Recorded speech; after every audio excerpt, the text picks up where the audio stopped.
Located in the center of Vancouver Island is the beautiful Alberni-Clayoquot region, an area rich with resources and culture that dates back thousands of years. A region with an ever-growing population because it offers so much. Serving the Alberni-Clayoquot region is West Coast General Hospital, a 52 acute care bed facility. This healthcare facility is the largest employer in the Alberni Valley. At West Coast General Hospital, our inpatient care is made up of 4 units: psychiatry, labor and delivery, medical surgical, and ICU. Our hospital operates at near 100% capacity or over every single day, even occupying tub rooms and dining rooms some days.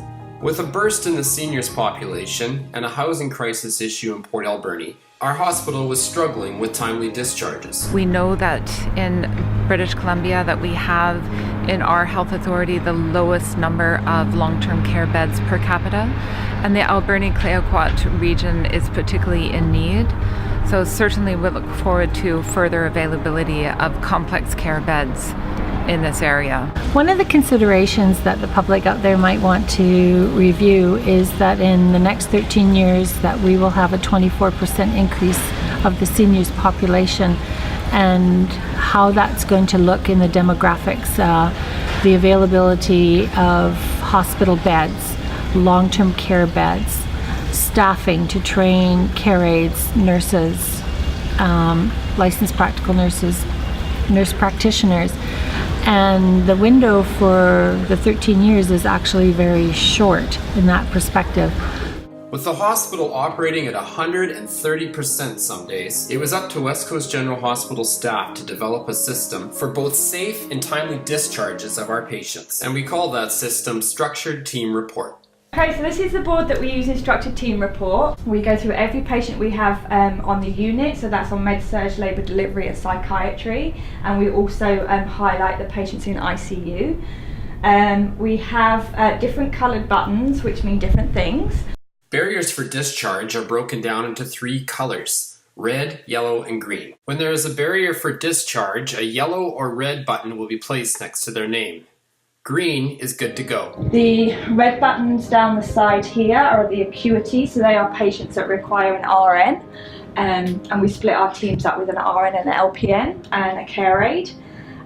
Small yellow buttons, which you'll see here, are for patients that have had recent falls, so we're identifying them and working on their care plans. And then we have the new puzzle pieces, which is part of the pieces training, and that helps us with care planning for behavioural challenges. Then our purple buttons, which I don't know if we have any purple buttons, these would be these buttons, indicate if they're a surgical patient or not. Structured Team Report is done every day and has every disciplinary involved. Hi, I'm Vanessa Gallick. I'm the Aboriginal Liaison Nurse here at West Coast General Hospital. Hi, I'm Jill Kama, physiotherapist at West Coast General Hospital, inpatients. Hi, I'm Sheila Kammer, and I'm occupational therapist at West Coast General Hospital. My name is Linda Fines. I'm the social worker at West Coast General Hospital. My name is Amar Anjarwala, clinical pharmacist at West Coast General. Nadine Sawyer, Senior Nurse Consultant. Tanya Vincent, Liaison with Home and Community Care. Jacqueline McMillan, Liaison with Home and Community Care. Hi, I'm Michelle Braswa, and I'm also a Community Liaison. My name is Dr. Sam Williams, and I work at West Coast General Hospital as a geriatrician and the Chief of Staff here. So being trained as a geriatrician, we always work in teams, and working with PT and OT and nursing and social work and dietitian and pharmacy. This is how we work on getting our patients well, and at our site, teamwork is primary. So our structured team report takes place on a daily basis. It occurs on the weekend as well, but with more of a skeleton staff. We review every single patient in our hospital. We look at barriers to discharge, at their acuity, what we need to do to get them better as fast as we can, because we're always focusing on ensuring that we have capacity in our hospital for acute patients when they come in. I think at our hospital it's taken time to develop that culture. It's about 5 years ago now that the family doctors, with the rising acuity and the rising capacity, realized that if we didn't all work together, that their acute young patients would not be able to get into hospital here. And we now have a very smoothly running system that we're all very proud of. We work together, we talk together, we help each other, and that's how we make it work. Teamwork is such a huge part of what we do in this hospital, and I've learned over the last few years that I can't do my job as effectively without members of the team. I've learned in terms of rehab with some of our patients, working with physio makes a huge difference in terms of how I can adjust their meds so that they can work with physio better. Or in structured team report, I learn about geriatric patients who are on 10-15 medications who might benefit from a medication review and minimize some of their medications to reduce fall risk and things like that. Every patient in the hospital is discussed at this 1-hour meeting, and it is a total collaborative of all staff members, making sure that we are meeting all the needs of the patient while they're in hospital and after discharge. This is a real recording of Structured Team Report. Start the Structured Team Report. 28031 is an 81-year-old that came in October 22nd. I believe is acute PAL for Dr. White and Johnson. Came in with a pain crisis due to metastatic CA. Alex? I transferred information. How is he doing? He's in pain as well. Dr. Johnson's just about to go to him now. In lots of pain, or? Yeah, I believe Dr. White started him on a that. Yeah, he's palliative in the community. There's no order for palliation, but when he's getting further, that's what today.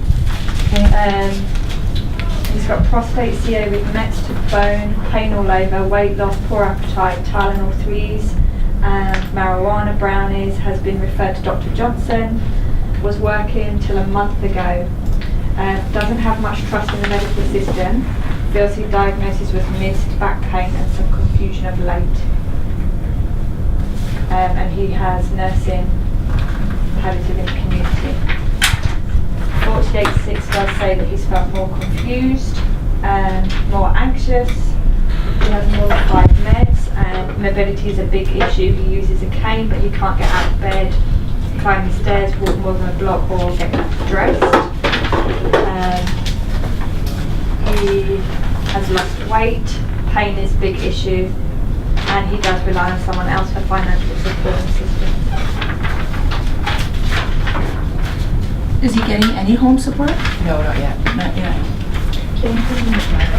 He's had a really restless night. His roommate kept him up. He's cranky. Yeah, he can go to 4. Okay. Do you want to put a button on for me, please? Anybody else? Do you want to or not yet? We'll just see. Okay. As if the plan is to hold? I guess get the pain under control first, and then we'll see how he does. Yeah, the plan is hold. Yeah. His bowels anymore? I haven't mobilized him yet today, so we'll see what he does after this. I think. Sorry. Yesterday when he came in, he hadn't had a bowel movement for 5 days, so we've been doing lots of bowel care. And it's not known to you guys? Home nursing care. Home nursing care. Just newly though, I think like October 10th was the initial referral. Okay. So I think we might have 1 bed at Ty Watson, so when we might decide who is maybe most appropriate, if anyone. Okay. You can let us know then, because then we won't need to. Okay. Yeah. 3-2 is an 89-year-old waiting for placement. How's he doing? Anything new? I don't think so. It's pretty much the same as yesterday. Other than restless, yeah, he's been keeping his roommates. Restless with he's what? Just with his voiding, is his incontinence. They're just having an issue with him. Staff night by night. Is he high? Sleeping too much during the day? No, actually, he stays awake. He's okay, just good. Yeah. And he's in So I don't know what's going on. Yeah. But this is Mr. RK. Yeah. Yes, so he's got the acute subdural hematoma chronic, so he's going to have a neuropathic component. And so what's happening at nighttime? Is he taking the briefs off? He's taking the briefs off. He's using the urinal and spilling the urinal on the floor, voiding everywhere.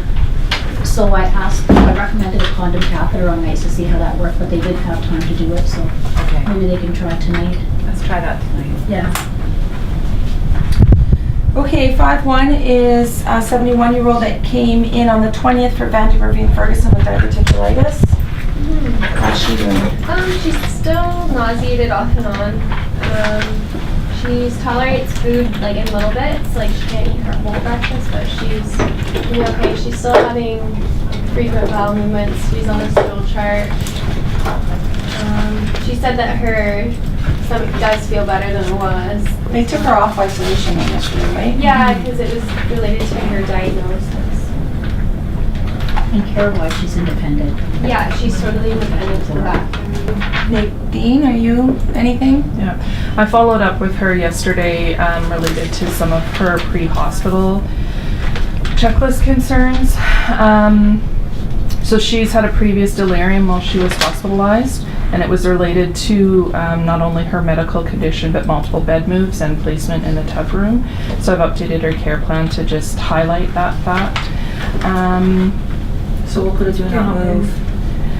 And she does have some concerns about her ability to swallow her medications, so she might benefit from just visiting with the dietitian. Yeah.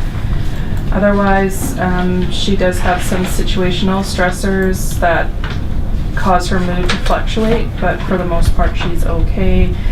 She does live alone, but she functions fairly well independently and has some good supports. Okay. 6 is a 73-year-old that came out on the 21st for DEPAP, and Lambiot with anemia and with a history of leukemia. And I have an update on him that Dr. Johnson is currently seeing him for medical assistance in dying. Dr. DePat talked to him this morning. He does want that, so we're just finding out where he wants to be. If it's going to be at home or here, and that she's doing at the moment. And did the blood ever come from Vancouver, or is he not getting that blood? He is getting that blood. So has it come? We gave him 2 units yesterday. Okay. Yeah, so his hemoglobin's up to 84 today now. He said he is feeling better from that. But I don't know if we're giving any more today. And we'll just give him whatever we have. Yeah. And we'll continue that until the MAID is completed. Yeah. Nadine, are you gonna see? In light of that change in the plan of care, then no. Okay. 7, one is a new admission, an 80-year-old that came in yesterday for DEPAP with general weakness. He has a history of Parkinson's. Thank you. Issue with swallowing, so we'll need a dietitian to see. Home care, severe Parkinson's disease, mild cognitive impairment, BPH. Yeah. Hospital, thank you. GERD, degenerative disc disorder, obstructive sleep apnea, lives with his wife, shuffling gait with wheeled walker, has a bed rail, a cub grab bar, arthritis to his left upper arm, wife assists with lower body dressing, and goes to boxing and ADP via handy dart. Alberni Valley Gym sounds great. On the adult day program. So I've put a button up for PT, OT, myself, Jem. I can take this one. I know this guy very well. You were going to be seeing him next Monday. Thank you. We'll just take him off there. So we'll see. Has he gone through a process of waitlisting? He's been sort of just on the verge of requiring Yeah, for quite a while now. Yeah, he's been going to adult day program, but no home supports as yet. But there was recent talk about maybe hooking him up with West Haven for respite, because he realizes that his wife is burning out, and he's worried about her as well. So seems open to things. Yeah, lovely guy. Is there anything acute? I'll have a look at him. I'm not sure at the moment. Okay. Hoping so. Hoping we can get him home. I'm hoping to connect with the wife just to do the Zaret caregiver burden scale and just see then, once we get some more supports in there, if that changes her sense of burden with him. Okay. Okay, anything else? That's it for you guys. Thank you. This is Dr. Damien White, one of our family physicians here, and Dr. Daryl Lund, who is our division head of family medicine and our medical lead on Med-Surg. And how do you guys find this board and the team involved in caring for your patients? Does it work for you? A very useful reference, particularly after hours or early mornings when the normal support staff are either not available or busy. I think the fact that it's dynamic and changes day on day has a very important role to play on the progress of patients and how well they're doing. So I'm a big supporter of it. It is dynamic and it does change, and it's good to review on a daily basis as far as our patients go. It gives us an idea of what's going on behind the scenes in case we're unsure. It also, I think, helps to organize the nursing staff as well as the doctors, and all in all, it's a good experience. One of the things that with the hospital is that it has a lot of working pieces. We have a lot of people that come in for different issues. They may be medical issues, they may be surgical issues, some of them may be some psychiatric issues, and there may even be some social issues, and that's primarily why they might need some care in the hospital. To try and coordinate all those interests and everyone's interests, which are very different, can be a real challenge.